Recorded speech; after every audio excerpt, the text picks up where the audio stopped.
Today we're going to spend a little bit of time talking about how to recognize God's people.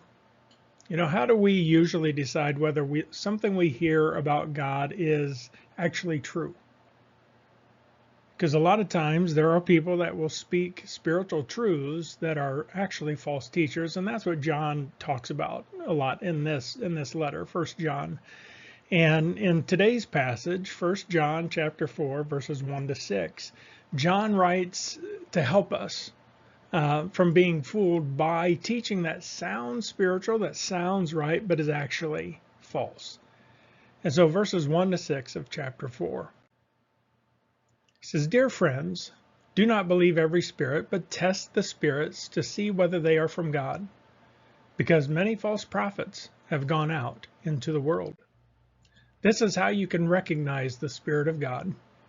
Every spirit that acknowledges that Jesus Christ has come in the flesh is from God, but every spirit that does not acknowledge Jesus is not from God.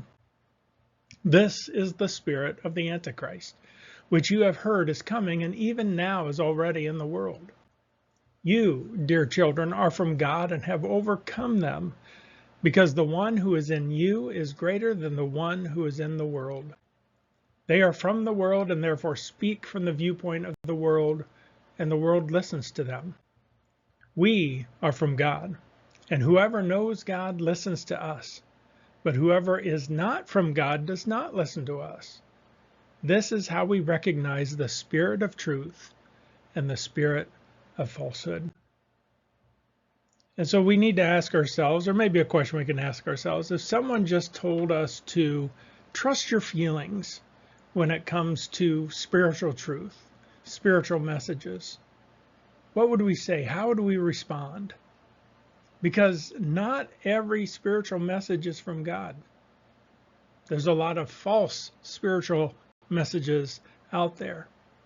And because of that, John tells his readers, and he tells us, number one, to test spiritual messages. Verse 1. He says, "Dear friends, do not believe every spirit, but test the spirits to see whether they are from God, because many false prophets have gone out into the world." John doesn't say avoid all spiritual things, avoid all spiritual messages. He says, test the spiritual message. Do not believe every spirit, but test the spirits. Which means we examine carefully the messages that we hear. Is it truth? Is it from the Word? Is it from God? We discern what is real and what is fake, and we do this in the world itself. Many times with currency, are the coins, are they gold? Is it real? Dollar bills, $100 bills, are they counterfeit? Diamonds, are they real or are they fake? And we spend time testing those items, and we need to do the same thing in testing the spirits, because God is not an author of confusion. He wants his people to know the truth clearly, not guess whether it's true or not. He wants us to know. And that's why we test the spirits, to know what is truth and what is false. And the issue is, we're all vulnerable to being fooled, especially when a message sounds good, feels comforting, or comes from someone we trust. You think about the messages that we hear from those that we look up to, and we just accept. Is it truth? Jesus himself warned that false prophets would come. Matthew chapter 7, verses 15 to 20. I have 15 to 19 here, but it's 15 to 20. He says, "Watch out for false prophets. They come to you in sheep's clothing, but inwardly they are ferocious wolves." So they'll look right on the outside, but they teach falsehoods. He says, "By their fruit you will recognize them. Do people pick grapes from thorn bushes or figs from thistles? Likewise, every good tree bears good fruit, but a bad tree bears bad fruit. A good tree cannot bear bad fruit, and a bad tree cannot bear good fruit. Every tree that does not bear good fruit is cut down and thrown into the fire. Thus, by their fruit, you will recognize them. And so we look at, Jesus warned about this, and John is just reminding us that there are false prophets out there. And we need to test the message, test the spirits that we're just following Jesus' warning to us. And a good question to ask is, are we paying attention to the fruit that is being produced by those individuals, by those messages that are being presented? So John tells us to test the spirits, but then he gives us, number 2, the test that matters. This is verses 2 and 3. He says, this is how you can recognize the Spirit of God. Every spirit that acknowledges that Jesus Christ has come in the flesh is from God. But every spirit that does not acknowledge Jesus is not from God. In fact, this is the spirit of the Antichrist, which you have heard is coming and even now is already in the world. And so according to John, the test to recognize the true spirit, the true message, is simple. Does it acknowledge that Jesus Christ has come in the flesh? It goes straight to the center of the gospel. And the truth is, it's not a random test. Because if Jesus wasn't fully human, then he couldn't have died in our place. And see, and that was the teaching that the false teachers were saying to the people during this time, at the time of this writing, that Jesus was just, he was not truly a man. He appeared to be a man, but he wasn't a man. He wasn't human. Well, if he wasn't human, then he couldn't die in our place, which means if he didn't die, sin isn't paid for. We are still living in and walking in and being judged by our sins. And denying that Jesus came in human flesh is no small disagreement. What it does, it removes the cross. They could say Jesus came, he was God. But if they don't say he's human, then there was no reason for the cross. And the truth of the matter is, God cared enough about us to actually become one of us. He didn't stay distant. He entered the world in a human body, a body that could bleed and that could die for us. And a lot of times we try to overcomplicate spiritual truth of, is this true, not true, and all the nuances of language. But John simplifies it. He says, for a teaching to be true, it must hold to Jesus, being fully God and fully man. And that's who Jesus was. And we see this in John chapter 1, verse 14. He says, the Word became flesh and made his dwelling among us. We have seen his glory, the glory of the one and only Son, who came from the Father, full of grace and truth. He became flesh, human flesh. And every false teaching will eventually try to explain away this truth that Jesus came in the flesh. Why do you think the enemy so often attacks that specific truth and not the other things? That Jesus really came in the flesh rather than some smaller detail. But when testing the spirits for truth, we can become overwhelmed and maybe unsure. We can be questioning every message that comes our way. But John reminds us in verse 4 that, number 3, we have already overcome. And this is a great passage. Believers have already overcome the false voices of the world, not by our own strength, but because of the one who lives in us. Verse 4.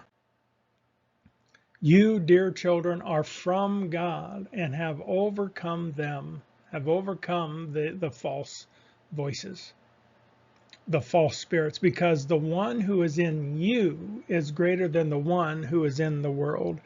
John doesn't say you will overcome someday. He says you have overcome right now. The victory is already secured because the Holy Spirit is living in every believer, is greater than the spirit that's at work in the world. We've already won the victory. We've overcome those false voices. And the fact that God doesn't leave us alone to fight against those false voices. He's placed his own spirit inside of us so that we can discern what is right and what is wrong. And we can have confidence in the one who is in us. Jesus promised that the Spirit would come and lead believers into truth. He says in John chapter 16, verse 13, he says, but when he, the Spirit of truth, comes, he will guide you into all the truth. He will not speak on his own. He will speak only what he hears, and he will tell you what is yet to come. So, I mean, think of that picture. The spirit that's in us is greater than the one that's in the world. And when we are testing the spirits, testing whether the message is right or wrong, true or false, he says the spirit that's in you is greater than the one that's in the world, and he's going to guide you into that truth. He's not going to speak on his own. He's going to speak what only he hears from the Father. So how does knowing that the one in you is greater than the one that's in the world, how does that change the way you walk into a difficult conversation or into those difficult relationships that maybe you're in? And finally, John points to the fact that we are always dealing with, number 4, 2 voices, but one truth. Have you ever noticed that a message or a speaker becomes popular, famous, but there's something about their message, their teaching, that just doesn't set right? You know, what made us notice those things? Well, that would be the spirit within us. The reality is that there are two sources of spiritual speech. One is of the world and one is of God. And each one has its own audience, and we need to be aware of that. Verses 5 and 6. It says, they, the false teachers, are from the world and therefore speak from the viewpoint of the world, and the world listens to them. It makes sense to them. We, on the other hand, are from God. And whoever knows God listens to us. But whoever is not from God does not listen to us. This is how we recognize the spirit of truth and the spirit of falsehood. John isn't saying that the popular teacher, it proves that they are false, or that the unpopular teacher is teaching truth. He's just pointing out a pattern. And think about the pattern. Teaching rooted in worldly values will sound right to the worldly. Now you think of critical issues of faith and practice, the issues that we have with the world. A couple of the big topics right now, abortion or homosexual lifestyle. You know, from the worldly perspective, teaching rooted in the worldly perspective, it sounds right to the world. It's all okay. But those who are teaching the message that's godly, the world doesn't accept it. Because the second pattern is teaching rooted in God will be recognized by those who actually know him. God's truth doesn't change to match what's popular in the world. It stays the same no matter who is listening. And the truth of it is we are shaped by what we listen to. The voices we tune into over time shape what starts to sound normal to us. However, Jesus said that his sheep should know his voice, will know his voice, and won't follow a stranger. John chapter 10, verses 1 to 5 says, "Very truly I tell you, Pharisees, anyone who does not enter the sheep pen by the gate, but climbs in by some other way, is a thief and a robber. The one who enters by the gate is the shepherd of the sheep. The gatekeeper opens the gate for the shepherd, and the sheep listen to the shepherd's voice. He calls his own sheep by name, and he leads them out, and when he has brought all his own, he goes on ahead of them, and his sheep follow him because they know his voice. But they will never follow a stranger.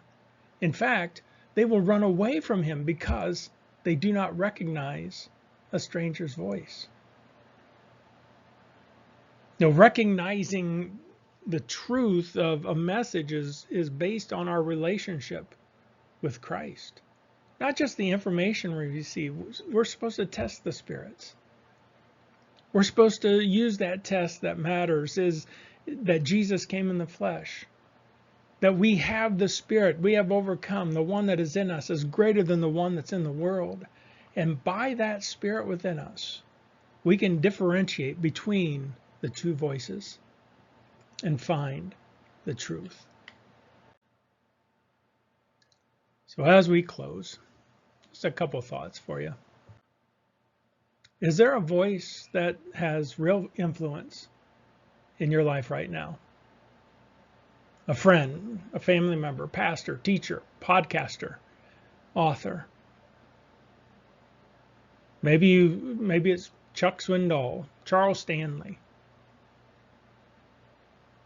Joel Osteen. Maybe it's The View. What are those voices that are influencing you right now? Think of those voices, and we need to ask honestly, does that person, the teaching that they are presenting, does it hold to Jesus, fully God and fully man? Or a better question might be, does their teaching, their message, those individuals point us toward Jesus, or quietly pull us somewhere else? We don't have to be afraid of this kind of testing, to ask the tough questions about the voices that we listen to, because we're not doing it alone. And we're not doing it to prove how smart we are or how spiritually superior we are to others. We're doing it because not every spirit is from God.